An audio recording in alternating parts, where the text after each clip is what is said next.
Nako, lulupit ho ng mga tanong nitong si Ma'am Pinky Web dito kay Ping Lacson sa video na to. Pero unahin na ho muna natin itong kay John Vic Remulla. Tapos pasadahan ho natin itong kay Tuta Soto at itong kay Sandro Marcos. Pero bago yan, isang like at isang subscribe. Masaya na ho tayo dyan at sa mga gusto sumali sa ating community, yung join button nandyan lang ho sa baba. Talagang atat na hong maging vice president itong si Tuta Soto. Ika nga yarin lamang di sila manalong dalawa nitong si Ping Lacson sa eleksyon, dadaan na lang ho nila sa impeachment. Ito mga kababayan, ito. Senate President Tito Soto on Friday said he is preparing in case an impeachment case reached the Senate, whether it involves President Ferdinand Bongbong Marcos Jr., Vice President Sara Duterte, or any other official. Soto said he has been receiving briefing from Justice of the Court of Appeals and Court of Tax Appeals to be well reserved in the rules of impeachment, rules of evidence, and rules of criminal procedure. Yan ang problema. 'Di ba? Talagang ano ho yan mga kababayan na kailangan i-briefing kasi hindi naman ho sila mga huwes. Karamihan sa kanila hindi naman abogado pero sila ho ang sisintensya sa pangalawang pinakamataas na opisyal sa ating bansa. He stressed that all senators, whether serving as presiding officer or regular member of the impeachment court, must be prepared. Maganda-handa na kayo. Tama yan. Kaysa naman na magmumukha kayong mga siraulo doon, di ba? Dahil yung mga kaharap nyo, mga abogado di Campanilla, especially yung mga abogado ni BP Sara. Pero kung kaharap nyo yung mga siraulong congressman, di ba? Yung mga umaastang akala mo, abogado, hindi naman, okay lang yan. Wala nang problema yan, di ba? O kahit kayo magbulahan kayo, yung mga senador na gustong ma-impeach si BP Sara at yung mga tatayong bilang prosecutor sa impeachment case laban dito kay VP Sara, wala nang problema yun. Pero pagkakausap nyo na yung mga abogado nitong si Vice President Sara Duterte, ibang usapan na yun. Soto also proposed that if hearing proceed, impeachment trial be held scheduled in the afternoon starting at 3 p.m. while legislative work would continue in the mornings. Ano na ho yan mga kababayan? Inaasahan na ho natin yan dahil doon pa lang sa unang impeachment na diniklarang unconstitutional ng Korte Suprema. Si Tuta Soto ho talaga ang gumugusto na ma-impeach o matuloy ang impeachment. Pati doon sa pag-archive, isa ho sila sa pinaka-maiingay noong mga panahon na yun. Rekta ho tayo dito kay Sandro Marcos. Game. I think, it's really common sense. In the private sector, if you don't show up to work, it's taken from your salary. It should be the same case here in Congress. And to be honest, for all branches of government. Paano na lang yung mga congressman dyan? Yung mga wala namang ginagawa pero sumusweldo. Dahil lang ba yan dito kay Senator Bato de la Rosa? Kaya ngayon gusto niyo baguhin ang inyong polisiya. Pero okay lang, wala problema 'yan. Pero siguraduhin niyo na pagka no work no pay, talagang pati itong si Martin Romualdez, wag niyo sweldoan. Sabagay, aning pa nga naman pala niya ang sweldo na yung mga di umanong dinideliver sa kanya ni Saldico. Mali-mali di ba? Anong gagawin niya dyan sa sweldo na 'yan? Walang kwenta 'yan. Anak ng Petrang Garapata, di umano yung dinideliver ni Saldico sa kanya talagang napakalaki. Di ba? Walang kwenta talaga sa kanya yan. Pero dapat hindi lang dahil kay Senator Bato de la Rosa. Masyadong pabida ngayon tong bata na to dahil kita nyo naman ho, ang trust approval rating ng kanyang ama talagang sumasadsad na, pati ang House of Representatives di na pinagkakatiwalaan ng ating mga kababayan. Mantakin nyo, naghihiring kayo ng impeachment laban dito kay Marcos Jr. o nasa Justice Committee, desisyonan kung kung sufficiente sa sustansya at forma, kitang-kita na ang pagbabayas ng mga congressman na to. Kaya doon kay Vice President Sara Duterte, dapat lang ho talaga maganda na yan si Tuta Soto dahil sigurado, diretso didiretso sa Senado ang impeachment complaint na yan laban dito kay Vice President Sara Duterte. Dito sa gustong mangyari nitong si Sandro Marcos, hindi ko tayo against yan. Walang problema dyan. Okay nga yan eh. Para yung mga hindi pumapasok na congressman. Kasi sabi nga nitong si Tuta Soto, di ba, yung iba daw mga congressman halos di man nagpapapasok pero hindi tinatanong, hindi kinukwestiyon ng sweldo nila. Pero itong si Senator Bato de la Rosa, ilang linggo pa lang, ilang buwan pa lang nawawala, ang iingay na ng ibang mainstream media. Ngayon kung yung motivasyon dyan, si Senator Bato de la Rosa, wala naman tayong problema. Pero siguraduhin nyo, pati yung mga congressman na wala nang ginawa kundi makipaglandian sa mga kabit nila, maapektuhan dyan ha. Hindi sila makakatanggap ng sweldo. Ikaw din, andalang ka lang namin makita dyan sa House of Representatives. Ibig sabihin, wala ka rin sweldo, ganon. Sa bagay, hindi mo na kailangan yan. Ang dami mo palang nakuha budget sa ano mo eh. Diyan sa distrito mo. Kaso yung mga proyektong hinahanap ngayong mga panahon na to, kung hindi sira, substandard naman. Oh, na kung hindi ka nagpapakita, if there is absenteeism on your part, then you should not be allowed to collect the salary because you have not put in any work. I think the Filipino people and especially Congress deserve nothing but excellence, and I think the institutions that we all excellence sa pagnanakaw. Pauwiin mo dito si Saldico, maniniwala ako dyan sa visit na excellence na yan. Ito talagang si Sandro Marcos, kung ano na naman pinagdadaldal sa mainstream social media. Ito, rerekta ho tayo kay John Vic Remulla. Kay John Vic Remulla ho tayo dahil isa ho ito sa mga iga nga pumupustura na maging susunod na presidente sa 2028. Panoorin mo natin to si John Vic. What's going to happen to Cavite, Secretary? I mean, you're from there, but we see the other lawmakers from there. Of course, former Senator Revilla. Then we have Congressman Kiko Brazaga also in hot water, having a fresh. Is there? Of course, 2028 is just 2 years away. How are things going? I think it'll be fine. We're all talking to each other. Because there's also some scuttlebutt back to the Marites. No, they're saying, are they consolidating Cavite? Is that happening? We'll Who's see. they? The Remullas, you mean? Perhaps whoever's left there. We're actually, Boying and I are planning our exit strategies na. So it's the next Anong generation. exit strategy? May fixed term si Boying. Oo nga. So exit na kami from local. Tapos na Exit kami. ka na, tapos magna-national ka na. Hindi. Sa 2028. This might be it. This might be the decision whether I go back to Cavite or I retire. Yun ang... Or aim for a higher post. That's a possibility. You've been floating that. I and have you not never been floated. denied it.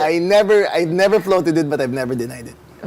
Well, the reason I bring that up is because you've been, we're happy in the media that you're available all the time, giving all these quotes, but do you think you've been a little too Yes. careless? Careless in your statement. No. Or Everything is or to calibrated. what? To what? Yes, to I'm what? too exposed. I should stop showing up, but I have so much work that the people have to know that the government is working, that there is stability, that we are doing what we're mandated to do.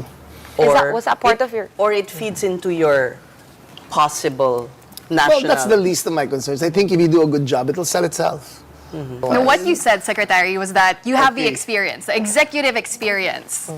Yes, being in the cabinet really opened my eyes to what the country is all about, how to make it, how it runs, what makes it difficult, who are the best people around, what to look out for, what are the red flags, what are the friction costs around, what makes it difficult, what makes it easy. Those things are what you learn firsthand. seeing it firsthand. And knowing all that, it didn't scare you away. No, it's one of the most thrilling experiences you can ever have, is to serve in the cabinet. Because you're in the room where decisions are made. And showing up in that room means a lot. Even just listening means a lot. So does that, did your being in the cabinet, has it increased the chances or the openness of your mind to a possible run in 2020? It's always been open. I cannot lie to you. But whether or not I will is the question. So. You did Fair say, enough. Secretary, you have 36 years of loyalty, the Remullas to the Marcoses. More than already, 40 years. 40 years na. 4 86 decades. eh. No, 79 pa kami magkasama. So more than. That's Would an 46. endorsement of President Marcos for 2028 be a big thing for you? I will not run if he doesn't endorse me. Oo, talaga namang. Matagal na ko pala magkakasama to mga unggoy na to. Ito namang mga Remulla, wala naman mga balingbing yan, di ba? Kaya Binay yan, maya-maya nung naramdaman niya na talagang papatalo itong si Binay at papanalo itong si dating Pangulong Rodrigo Duterte, wala man lang abiso dun sa sinusuportahan niyang kandidato, linaglag ho niya sa ere. Yan ho mga Remulla. Siguro meron kayong mga kaibigan na ganyan, yung anak ng tokwa, wala man lamang pasabi o kung ano pa man, bigla na lang mawawala sa eksena. Ganyan. Diba yung binay-binay ka tapos nung nakita mo nag-iiba ng timpla bigla ka lumipat sa Duterte. Yung tipong hindi ho talaga nila kayang ipaglaban yung kanilang prinsipyo at paninindigan. Pagka inalok na sila ng pwesto o kung ano mga pabor sa politika, talagang kumakagat ho yung mga yan. Siyempre, kita naman ho natin na talagang napakaraming kabalbalang ginawa ng mga Remulla na yan. Kaya ngayon talagang kahit gusto ho nilang bitawan niya si Marcos Jr., hindi na ho nilang magagawa yan. Kahit gusto pa nila. Kunyari, sa survey, itong si BP Sara talagang nagna-number 1. Talagang kahit gusto ng mga taga Cavite, si BP Sara, hindi ho kayang bitawan ng mga Remulla na yan itong si Marcos Jr. Dahil doon sa ginawa nila kay dating Pangulong Rodrigo Duterte. Dahil yung ginawa nitong si Boying Remulla dito kay Vice President Sara Duterte. Lahat ho ng kalukuhan na pinaggagawa nila sa nakalipas na 3 taon, this time, kahit na ang buong Cavite si BP Sara na ang gustong maging presidente, hindi na kayo pwedeng basta-basta lumipat pa. Anak ng tokwa, kayong dalawang magkapatid, sigurado may kalalagyan kayo kay BP Sara. May kalalagyan kayo. Marami kayong kalokohang ginawa, akala nyo. Ooh, that's new. With its negative ratings, how can that endorsement mean anything? It's I the serve ano, at it's a family thing. It's the confidence network, thing. it's the machinery. No, you're so cynical.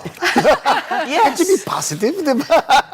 We're here trying to paint a rosy I've been picture. Doon tayo sa realidad. Ano ba dahilan? Dahil ba sa makinarya? Dahil ba sa pera? Dahil ba sa impluensya? Hindi family thing, kalokohan, anak ng towa. Kahit no kasama mo yan since 19 kopong-kopong, kung walang makinarya, walang impluensya, anak ng towa, ba't tatakbo ka? Ano kasi Raulo? In this, I've Whenever I been say in this chair you're and incredible. You're incredulous right away. The realist. Diba? Incredulous. I'm trying to talk in poetry. You beat me up with prose. Diba? So would it be safe to say that if that you was get poetry. so if you get the BBM's No, endorsement, let's not go there. Puro naman pakito itong mga atin na to. Anak ng towa, porque DILG secretary. DILG secretary, puro pakit it'll siya. increase your Let's not go there. Speculative good, na. Sige. good work will always sell Pakawalan na itself. natin si Secretary. kasi Ayun na nga, pakawalan nyo na yan at ako'y pupunta na dito sa dalawang pinky na to. Ito yung totoong pinky. Yung fake na pinky at yung totoong pinky. Pinky Web ho, interview niya kay Ping Lacson kagabi dyan sa On Point. Ping Lacson. Senator Ping, good to have you again on the show, sir. Maraming salamat po sa inyong oras. Yes, Pinky, good evening and to all the viewers of On Point. Salamat po. Magandang gabi sa atin lahat. Senate President Soto and the majority still intact. Magkakasama pa rin po kayo. And sabi nga, lives to fight another day. Senator Ping, how close was the Senate President in losing the Senate presidency? And even, of course, obviously the majority, most of them turning into the minority.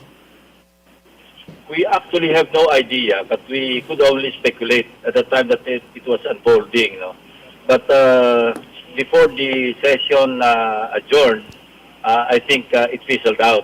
So ngayon, intact kami. Kaya nga, to ease the tension, pinaupo namin si Senator Loren to preside just to adjourn the session on that day. I suggested to SP Soto, sabi ko paupuin natin si Loren para medyo matanggal ng konting tension dito sa Quezon Hall. Ano talaga alam na rin, ramdam nyo na rin na hindi na natutuwa ang karamihan. Kasalanan mo yan, Ping Lacson, sa totoo lang. Kasalanan ho ni Ping Lacson kung bakit nagkakanda loko-loko ang Senado ngayong mga panahon. Bakit? Bakit kasalanan ni Ping Lacson? Anak ng toko, imbis na si Trajib Olivar, si Adrian Bersamin, si Amena Pangandaman, si Saldico pauwiin dito, kung sino-sinong Di ba? Ang dami sa House of Representatives. Nandiyan si Garjola, nandiyan si Momo, nandiyan si Martin Romualdez. Ang pinag-iinitan ho niya, etong si Jinggoy Estrada at Joel Villanueva, gusto ko nilang dispatchahin yung mga nasa minority para talagang wala nang makapagtanggal sa kanila, diyan sa pwesto, sa kanilang dalawa nitong si Tuta Soto. Yun lang naman yun. Tsaka sa impeachment, siyempre, di ba? How solid is Senator Lauren Legarda still with you guys, though? She is. As a matter of fact, we stayed long in the lounge because there was a suspension dahil nga nakapending yung interpellation ni Senator Alan do sa West Philippine Sea resolution ni Senator Kiko Pangilinan. So while we were under suspension, we were gathered in the lounge and the usual tita-tit, and then nag-groupie si Senator Kiko, nagtatanong siya, anong hashtag nito, ipopost ko. So almost simultaneously, we all shouted, power sharing. So that's it. Yeah, I wanted to show that photo because there was so much speculation. Power sharing? Anong power sharing? Akala ko malakas yung majority. Di ba? Yan ang isa sa mga katibayan na talagang ika nga wala na, mahina ang majority. Hindi ho kagaya noong ibinabalita sa social media na napakalakas ng majority. Talaga namang lahat ng gusto nilang mangyari dyan sa Senado ay pwede. Yang minority report, mantakin nyo, minority report ay Blue Ribbon Committee report. Di man lamang ho nag-init sa media, biglang sa bagay, ano yan ika nga, yung paglalabas ng minority report, yung pagsasalita nitong si Tuta Soto sa ilalabas na desisyon ng Korte Suprema. Sa tingin natin, matagal na meron talagang umuugong, napapalitan na yan si Soto, kaya nagdadaldal sa media, at mabilis pa sa alas 4, gusto maglabas ng partial committee report nitong si Ping Lacson Boytago, di ba? Ginamit na leverage. Ano yan kasama si Jinggoy, kasama si imbis na ikatuwa ng mga miyembro ng Blue Ribbon, ikinabwisit nila. Napaka-obvious naman yan na Ping Lacson. Obviously, alam niyo naman po yun, ang gulo din. The media was also trying to find out exactly what was going on. And then, yun lang po nakikita natin, yung picture na pinost si Senator Kiko, yan po, we're showing it on screen, na power sharing. Tapos napunta po sa term sharing. But before I go to that, was there really fear? Would you say, honestly, sir, that there was a little bit of concern or fear or the possibility na matatanggal kahapon si Senate President Tito Soto? But we went through this exercise before, no? There's so many coup d'etats attempts or coup attempts na yung iba nag-succeed. So it's nothing new to us, no? And we were ready actually. Kasi sabi ko kay Senator Risa, sabi ko she's my seatmate, sabi ko, galing naman tayo sa Lusak, lilima tayo doon, here we are in the majority, so kung babalik tayo, walang masyadong problema. Sanay naman tayo. So ganun. Dapat lang kayo dapat sa minority kasi kayo pinagtatawanan ng ng sambayan ng Pilipino. Sa inyo galit ang sambayan ng Pilipino. Kaya wag niyo sabihin na dapat kayo nasa majority. Kaya kailangan napakalakas ng majority. Talagang nagkakaisa kayo diyan. Hindi. Anak ng toko, pati na nga lang sa mga committee chairmanship, nagago niyo Takin nyo,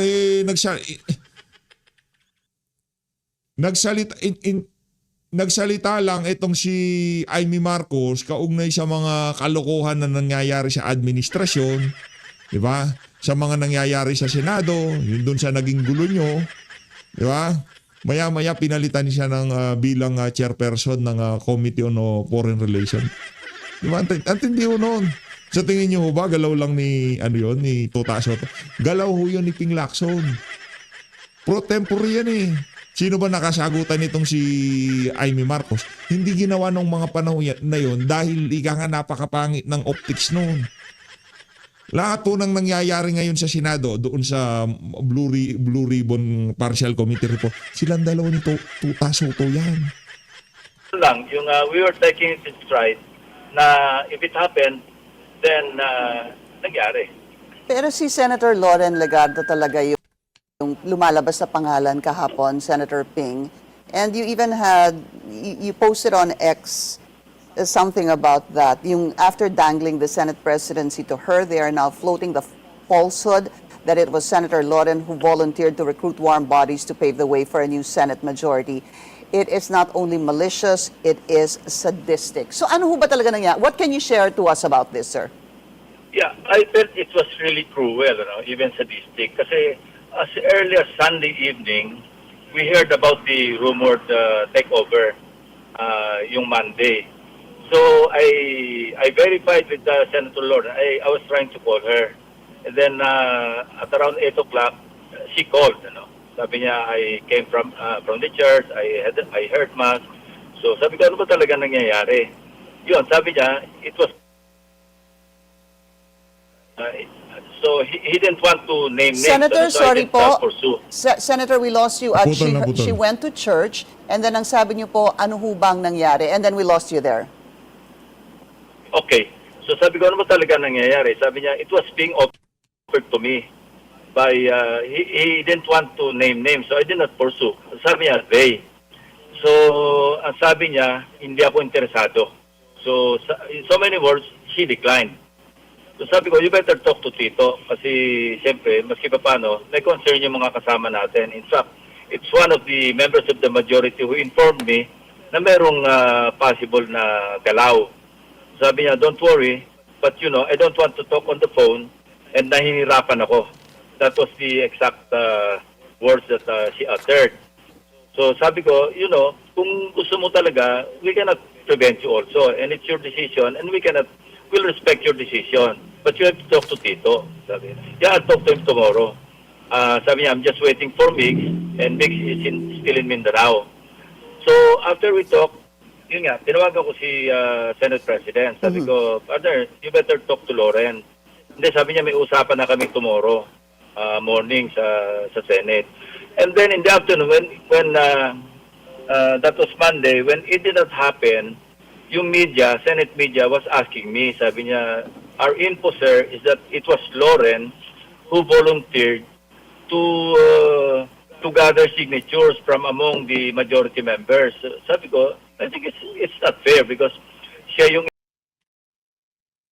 inoperan. Ang sabi nga raw sa kanya, kahit daw may 30 na, ayaw mo pa rin. So I even gave her the math. Sabi ko, ganito lang mathematics yan, Lauren. Ikaw ang kinukuha nilang number 13 because alam ko na kung sino yung sinasabi nilang 12. May idea na ako. But I didn't tell her anymore.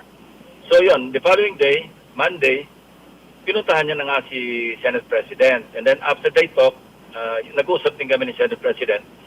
Nirelay din sa akin yung pinag-usapan nila. So it was stable at that time, Monday. Until yun nga, yung Wednesday. Yun yung merong contention because while we were having this focus with the majority members, actually, members yun ng Blue Ribbon Committee because under our rules, dapat talaga merong committee meeting before we finalize the committee report, yung draft. But customarily, ang nagiging practice namin is gumagawa yung chairman ng committee report and then niraroute na lang namin yun sa floor or sa offices or staff to staff, ganon. So, that's what I did. But then, noong medyo nagkaalanganin, some of my colleagues in the majority even wrote me na they wanted to recall or withdraw their signatures. Okay. So yun, so I decided, sabi ko kay Senate President, alam mo, let's just follow the rules of procedure governing inquiries in aid of legislation. After all, yun naman talaga yung rules. So, can we have a meeting among the members of the Blue Ribbon? Kasi practically, all the members of the Senate are members of the Blue Ribbon Committee. I think sa majority, parang dalawa lang yung hindi eh. So, yun, while we were having a caucus, napansin namin, nagko-caucus din yung minority. And some members were missing. So, yun nga, mainit na yung talks about possible change of leadership. Let me So, interrupt, nagkaroon ng Senator. tension. Let me interrupt. So, nung nagko-caucus po kayo, sino po naiwan sa inyo? 5 lang ata kayo nung time na yon for the Senate Blue Ribbon? No. We were actually 10 or 11 at the time. Senator Lauren Regarda is she part of she is part of the Senate Blue Ribbon Committee? Yes, but she was not present during Wala the siya nun. caucus. Was this the Wala siya time doon. also that there was talk that she was in the office of one of the minority senators? Yeah, we were told. No, I think some members of the minority were in her office. Baliktad po, okay. Kaya wala siya sa inyo. Wala siya sa caucus, actually. Opo. Pero ang sinabi niya sa akin kasi noon, she was also presiding a hearing on the Committee on Arts and Culture. All right. Just a quick question, sir, dun sa ilan mga sinabi niyo. Sinabi po ni Senator Lauren, she's not interested. Ang sabi niyo po, sabi niya, nahihirapan ako and waiting for MIGS. What did that mean, yung nahihirapan ako at bakit ho waiting for MIGS? Did Senator MIGS... Go ahead, sir. Walang elaboration eh. Yun lang sinabi niya. So, doon ako medyo na-concern. That's why I told Tito na you better talk to Lauren. Kasi meron ako nararamdaman na parang hindi siya definite doon sa sagot niya. Hindi categorical. Well, she told me that she declined, pero may sinasabi rin siyang nahihirapan siya. But para po sa inyo, Senator Ping, kampante po kayo na si Senator Lauren po talaga ang nilapitan and it's not the other way around. That is correct. Because as early as Sunday evening, we already talked, although sa telepono. Sinabi niya na I declined. I was being offered. In fact, she mentioned niya na kahit 13 na, kahit meron ng 13, ayaw mo pa rin mag-Senate President. Parang ganon. Yeah, yeah. And then you were saying, alam niyo na sino yung 12 and pagka yung mag-13, that would have been Senator Lauren Legarda kung pumayag siya. Yes. And I think, speculative to, but Lauren was waiting to talk to Senator Subiri, who at the time, I think was en route to Manila from Bukidnon. Kasi that was Sunday, magkaka-session kami ng Monday. Sabi niya, I'm waiting nga for MIGS. So I was also thinking, kung 12 and number 13 si Lauren, and since Senator Bato could not be present in the hall, kasi pwedeng resolution, 13 signatures, and pwede na mag-relinquish yung sitting Senate President. But kung magkaroon ng nominal voting sa floor, kailangan yung physical presence. And since Senator Bato is still missing, or at least at the time was not around, so parang ang tingin ko lang, kumukuha sila ng assurance na 13 pa rin, even without Senator Bato. Remember, they're 9 in the minority. So kung makaka-12 sila, number 13 Senator Lauren, kailangan nila ng backup na one more para siguradong kung hindi makarating si Senator Bato for, of course, for obvious reason. No? So, secured pa rin yung 30 nila. Ang basa ko po dito, 9 sila sa minority. Ang posibleng lumipat will be the 2 Villars and the 1 Cayetano. I don't want to speculate, or even if I have some idea, ayoko na lang i-share. Sa akin na lang yan. Okay. All right, Senator. Well, siguro because that was averted, sino ho ang pasimuno nun para po sa inyo? Ayoko na rin magturo. Meron lang ako idea kung sino. Okay. All right. Yeah. Last question on that. Do you feel comfortable now that you really have the majority with you, including Senator Lauren Legarda, for now until, in the short term, and I'm talking about maybe a month? Yeah. Ang description ko kasi sa coup attempt, it's like rebellion. It is a continuing crime. Since time immemorial, not only during this Congress. Yan ang description ko sa Senate coup. It will always be there, especially now that medyo manipis yung difference sa numero. Sa majority 9 and 15. minority. Right. So, right. yeah, makakuha lang ng 4. So, that's 13 and 11. On the other to the other side. All right. And then we just need to take a very short break. We're going to talk about Ping Lacson. Senator, before I go to the Blue Ribbon Committee report, just quickly yung sa term sharing. What is really the story on this term sharing? Because it appears Senate President Tito Soto is confirming that. Senator Mig Zubiri also, it seemed like also he confirmed that. What can you tell us about this term sharing between Senate President Tito Soto and Senator Lauren Legarda? Yeah, well, that's half joke, half serious, nung Monday, when Senator Lawrence and Senate President Tito talked doon sa office niya, sinabi niya naman kay Senator Lawrence, alam mo, kung gusto mo talaga, bakit lilipat ka pa sa minority? Pwede naman natin pag-usapan sa majority. Magkakasama pa rin tayo. I'm open to that, sabi niya. Anyway, you can have that before your term ends or whenever. Parang ganon. Seryoso naman talaga si Senate President Soto in offering, and sincere, in offering Senator Loren the Senate presidency. Kaya sabi ko nga, pero doon sa power sharing or term sharing, whatever you call it, nung nasa lounge kami, talagang biruan yon. Pero seryoso naman din si Senate President Soto kung talagang gusto ni Senator Loren, kasi historic yun eh. The first female Senate President, because hindi pa nangyayari yun eh. So we can also understand kung talagang sino pa nang ayaw kung ikaw yung magme-make ng history, di ba? And is that something you've Pero in fairness, Tuta Soto, dami yung nagawang history dito sa panahon na to ni Marcos Jr. In fairness, ang dami yung nagawang history. would fully support? Sorry? Is that something you would fully support? A possible term sharing at some point na si Senator Loren Legarda ang maging Senate President? Well, we'll have to discuss it among ourselves kasi collegial kami, even among the majority members, collegial pa rin yung decision namin.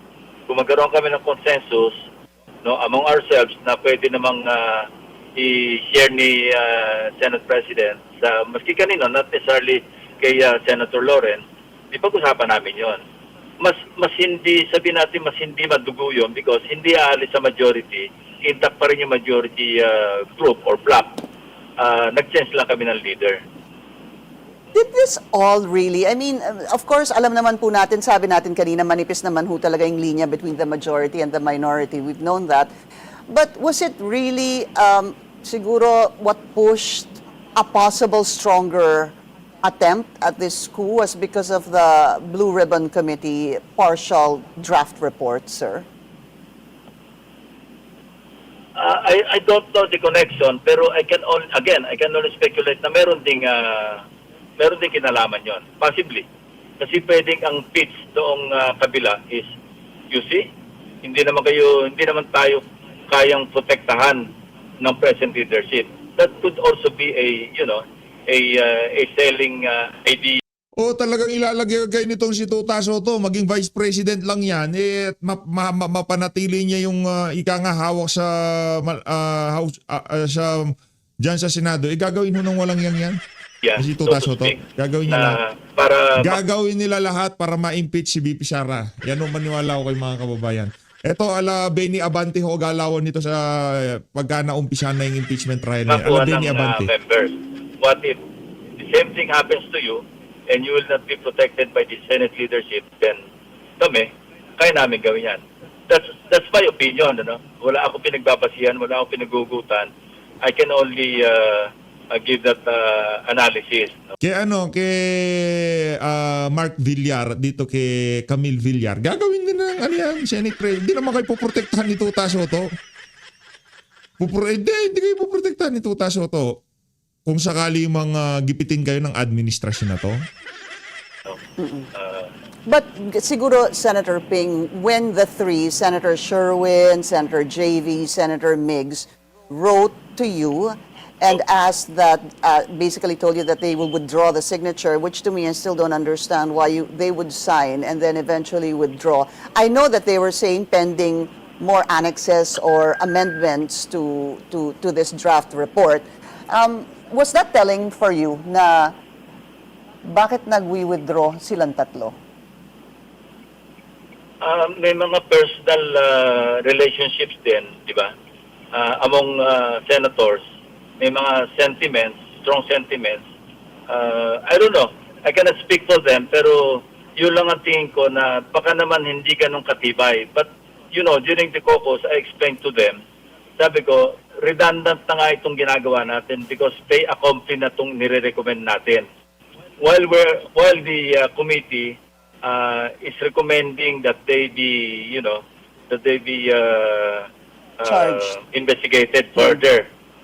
by the DOJ and or the Ombudsman, as the case may be, nandyan na rin talaga yun. That's the practical reality. But I also understand the complexity and the, Naiintindihan mo naman pala yung complexity, bakit mo pa sinama pangalan? Yung tipong delikadesya at respeto na lang sa mga kasama, hindi mo pa ginawa. 'Di ba? Okay lang naman eh. Walang problema, isama mo pangalan nila, pero siguraduhin mo kasama pangalan ni Martin Romualdez na renerekomenda mo na further investigation. 'Di ba? Doon sa mga malalaking pangalan talaga, hindi kay Bong Revilla, Jingo Estrada, Joel Villanueva, naman to ko. 'Di ba? yung ng issues and the personalities involved. No, I also understand that. So I told them, now you can make suggestions. Even this early, you can introduce an amendment so we can reward yung ano. But sa akin, sinabi ko sa kanila, medyo hindi na acceptable sa akin yung primary personalities na I cannot go against what's happening on the ground, which is they're already undergoing preliminary investigation by the DOJ and the Ombudsman. And what sense will it make na yung Senate Blue Ribbon Committee that provided more of the evidence na hawak din ng DOJ sa Ombudsman, why they are now conducting their preliminary investigation. Tapos kukontrahin ko pa yon at this point that it's already happening as we are recommending. That didn't come out So of it thin doesn't air. make sense. Yeah. How difficult was it, Senator Ping? I know in one of your interviews you were saying that. Ayun na nga mga kababayan, dito na unahan tatapusin ng ating reaction video kaugnay dyan sa interview na nitong si Ping Lacson. Kitang-kita naman na talagang mahina na ang hawak ng majority sa kapangyarihan dyan sa Senado. Tuloy lang tayo. Tingnan natin sa Lunes kung ano mangyayari dyan. Pero kung tayo tatanungin, mas gugustuhin natin na mapalitan na yan. Kahit hindi na si Senator Alan Peter Cayetano, basta mapalitan yung Senate President na yan. Ngayon, kung maglulukuhan tayo na magkakaroon na lang ng term sharing, at hindi aalis sa majority itong si Senator Loren Ligarda, linoko na naman itong mga si Raul. Ang sambayan ng Pilipino. Malino natin Pilipinas. Maraming salamat mga kababayan.